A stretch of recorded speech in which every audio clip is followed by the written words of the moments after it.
Pozdravljeni! Pravkar se je končala tudi velika nagrada Italije in kot običajno v komentarju se bomo ustavili pri vseh tistih zanimivih iztočnicah, ki nam jih je pokazala sama proga.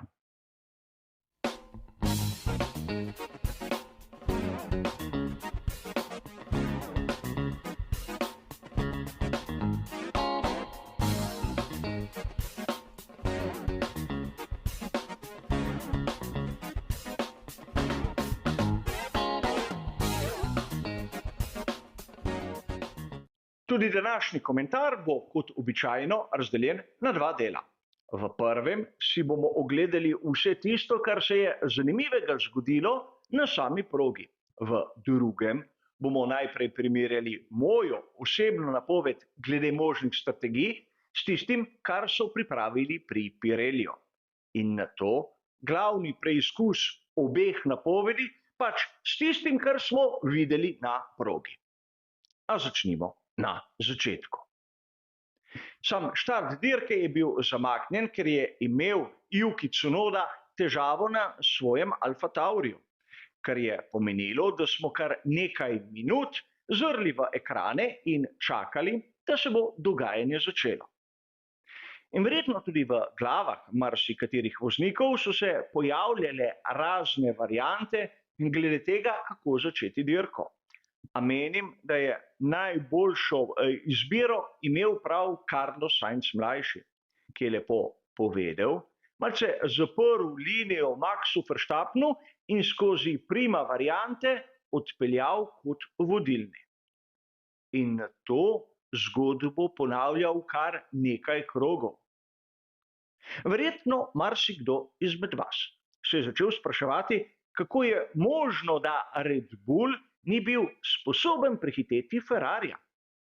A odgovor na to vprašanje sem že podal v prispevku pred kvalifikacijami. Spomnimo se, kakšno obliko zadnjega aerodinamičnega stabilizatorja je imel Max in kaj so pri Ferrariju pripravili za Carlosa Sainza mlajšega in tudi Charlesa Leclerca. Kako konkaven je glavni profil pri prvem in kako raven pri drugem. Seveda, to je dovolj, da na ravnini je imel Carlos Sainz mlajši višjo končno hitrost in boljši pospešek. A vse do 15. kroga. Takrat smo lahko videli, da Carlos Sainz mlajši ni bil dovolj hudoben. Ne smemo govoriti, da je napravil napako. Zakaj pravzaprav gre? Kot običajno si bomo pomagali z maketami, ker konec koncev originalnih posnetkov same dirke ne smemo uporabljati. In v vlogi Carlosa Sainza bo nastopil bolid Sebastiana Vettela, ki ima številko 5 namesto 55, tu pa je malce starejša izvedba Red Bulla Maxa Verstappena. Po prima variante na progi v Monzi sledi dolgi ovinek v desno, kurva grande. In tam je Carlos Sainz mlajši napravil napako, namreč pustil je Maxu, da je prišel na zunanjo stran. In seveda skozi kurva grande po zunanji strani se ne da prehiteti, a nato sledi sekunda variante, kjer je prvi ovinek v levo. In prav tu, ko je Max Verstappen nekako pridobil notranjo linijo, je bilo dovolj, da ga je prehitel. Po mojem osebnem mnenju bi moral v tej situaciji Carlos Sainz mlajši biti malce bolj agresiven, malce bolj odločen, ampak še zmeraj športen, še zmeraj fair. Enostavno, Maxa Verstappena bi moral izriniti na rob. Športni pravilnik pravi, da mora tisti, ki ima vodilno linijo, pustiti nasprotniku dovolj prostora. Ampak nikjer ne piše, koliko je to, in vsi mi lahko to interpretiramo kot točno tisto, kar pomeni širino bolida. Če bi Sainz Verstappena izrinil na rob, tudi v zaviranju v sekunda variante, bi imel dovolj prednosti, da bi prišel naprej. Videli smo v nadaljevanju, da je Max Verstappen, takoj ko je prehitel Sainza, kar naenkrat pridobil ogromno prednost. Red Bull je bil hitrejši. Samo zaradi različne aerodinamične konfiguracije je bil Ferrari na ravninah v prednosti. To je nekaj, kar mi navdušenci moramo razumeti. Namreč za imeti najhitrejši krog ni nujno, da si na vseh delih proge najboljši. In prav to smo videli naprimer na prvih 15 krogih tokratne velike nagrade Italije. Zanimivo je, da iz ozadja Sergio Perez se je lepo prebijal naprej in ni imel težav prehiteti tudi oba Ferrarija. A verjetno ste opazili, da pravzaprav voznik dneva, po mnenju navdušencev, je bil prav že precitirani Carlos Sainz mlajši. In tudi sam se strinjam s tem izborom, ampak ne zaradi njegovega najboljšega časa na kvalifikacijah, ne zaradi dvoboja s Maxom Verstappenom, ampak zaradi tega, ker mu je uspelo zadržati za seboj Charlesa Leclerca.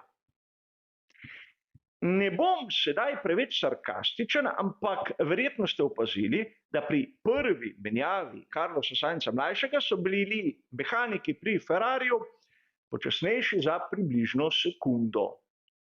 Seveda to bi lahko pomenilo, da bi ob menjavi Charlesa Leclerca ta prevzel pobudo, ampak ni mu uspelo prebiti se naprej. In na to, približno na sredini dirke in tudi v zadnjih krogih, se je na vse kriplje trudil priti na zmagovalni oder. A tokrat najboljši voznik Ferrarija je bil Carlos Sainz mlajši, hitrejši od Charlesa Leclerca skozi celoten vikend in prav je bilo, da je bil takšen tudi na dirki. Zanimiva pripomba.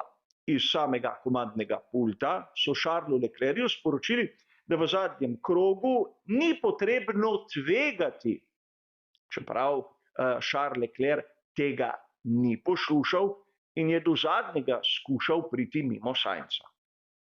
A zopet se vidi to krhko ravnotežje znotraj boksu Ferrarija. Carlos Sainz mlajši je bil boljši v Monzi in tudi vodi pred Leclercem v skupni razvrstitvi. In seveda ne smemo pozabiti tudi na druge zanimive rezultate. Pri tovarniški ekipi Mercedes ne moremo govoriti o ne vem kako briljantni Monzi. Lewis Hamilton je imel zrcalno strategijo, ki po mojem mnenju ni prinesla kakšnega bistvenega napredka, ampak zaradi kazni je dobil 5 sekund pribitka in končal dirko za Georgem Russelom. Seveda, točkovno gledano, recimo temu soliden uspeh, ampak mislim, da so merili više. Čeprav 5., 6. mesto je konec koncev tisto, kar sem se predstavljal pred samimi kvalifikacijami. Sam sem bil malce razočaran nad McLareni. Pričakoval sem oba voznika v točkah in bistveno više od tistega, kar je pokazal naprimer Lando Norris, ki med dirko je bil popolnoma izgubljen. Za moje osebno videnje zopet enkratna dirka Aleksandra Albona. Zopet v točkah in mnogi govorijo, da bo Albon tisti voznik, ki bo lahko v naslednji sezoni prestopil v kakšno boljšo ekipo. Prvič sprašujem se, v katero, in drugič pri Williamsu, ki je ekipa v vzponu, lahko njegov talent da tisto nekaj več. Ampak smo prepričani, da isti Albon bi dosegel podoben napredek, tudi naprimer pri Aston Martinu ali ekipi, ki bo nastala z Alfa Romeo F1 Team, danes Sauber in še bi lahko naštevali. Po mojem mnenju je za Albona najbolje, da ostane tam, kjer je, kajti dosega rezultate, ima ekipo na svoji strani in kaže, da je on tisti, ki nekaj pridoda. A ne smemo pozabiti tudi na boje v ozadju. Govorili smo o Liamu Lawsonu, ki seveda je prišel na cilj pred Yukijem Tsunodo, ki je odstopil v formacijskem krogu in po drugi strani je bil blizu tistih mest, ki prinašajo točke. Pravzaprav na 12. mestu bi bil brez pribitka 5 sekund tudi Logan Sargent. In seveda zopet neka priložnost, ki jo je Sargent izpustil, da bi se dokazal, da bi se vpisal med dobitnike točk. A videli bomo, kaj se bo zgodilo do konca. Ima še kar nekaj velikih nagrad pred seboj, ampak tiste proge, ki so tako pisane na kožo tudi ekipi Williams, bodo počasi za nami. 10. mesto Valtterija Bottasa. Je bila to sposobnost voznika ali splet okoliščin? No ja, naj se odloči vsak sam. Konec koncev, začele so se že zgodbe o tem, kako je Max Verstappen zmagal 10 velikih nagrad zapored. In seveda neskončne hvalnice ter citati statistik. A vprašajmo se za trenutek, je to samo uspeh ekipe Red Bull in Maxa Verstappena, ali je to tudi odsev nesposobnosti pri vseh ostalih 9 ekipah? Konec koncev, toliko se hvali Maxa Verstappena. Kaj pa Red Bull? A niso tudi oni na dobri poti, da bodo potolkli vse rekorde, ki smo jih poznali do sedaj v Formuli 1? Sam menim, da grobe statistike, ki samo naštevajo vrednosti, konec koncev so nepomembne, ker za njimi ni nobene zgodbe. Ne briga me, ali je nekdo 2-kratni, 3-kratni, 4-kratni ali 7-kratni svetovni prvak. Bistvo je, kako me prevzame, kako me navduši, kako mi da neko življenjsko lekcijo. In pri samem naštevanju številk tega jaz ne vidim. A verjamem, marsikdo drugi pozna samo to. A če zaključimo, dirka za veliko nagrado Italije, ki se je razpletla po pričakovanjih, čeprav smo videli res, da Carlos Sainz mlajši pri Ferrariju je nekako začel kazati tisto, za kar mi je bil že od vsega začetka simpatičen. A pustimo sedaj to in poglejmo napoved strategij. Tik pred začetkom velike nagrade je Pirelli kot običajno objavil 3 variante. In če jih malo primerjamo s tistim, kar sem objavil sam, bomo videli, da prva in druga varianta so identični. Edina razlika med mano in Pirellijem je bila v tretji varianti, kjer pri Pirelliju so bili mnenja, da pravzaprav 2 setov soft ne bo imel nihče na razpolago. Če pogledamo dolžine stintov, bi tisti zadnji del lahko odpeljali tudi z pneumatiko C5, ampak varianta je bila tam izključno zaradi števila, da ne bi podali samo 2 možnosti.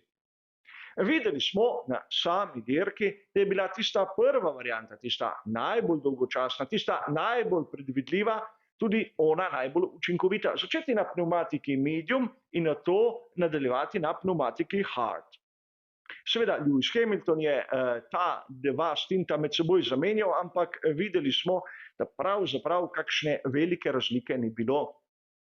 In verjetno marsikdo se je sedaj začel spraševati, zakaj se ni splačalo ustaviti še enkrat. Kot sem že omenil, namreč ravnina v Monzi je pravzaprav tik ob pit laneu in tam švignejo mimo bolidi s hitrostmi čez 350 km/h. Povprečna izguba časa na menjavi je okrog 25 sekund. Na ostalih progah to izgubo časa lahko nekje ocenimo povprečno na 20 sekund. In dobro vemo, 5 sekund se še kako pozna. In seveda videli smo tudi tokrat, da z malce poznavanja, z malce sledenja, z malček računanja se da tudi od doma priti izjemno blizu tistemu, kar izračunajo pri Pirelliju in tudi pri samih ekipah. Oglejte si tudi, kako dolgi so bili stinti in videli boste, da vsi trije smo pravzaprav mislili enako. Jaz, inženirji Pirellija in tisti zadolženi pri ekipah. A kot običajno gre za vajo, kdaj se mi posreči tudi zadeti. A kakšenkrat, kot bomo verjetno videli v prihodnosti, lahko tudi sam zgrešim, a danes nisem. Zaenkrat, kar se tiče pa samega komentarja dirke, kot ste razumeli, bo to vse. Hvala za vašo pozornost in nasvidenje.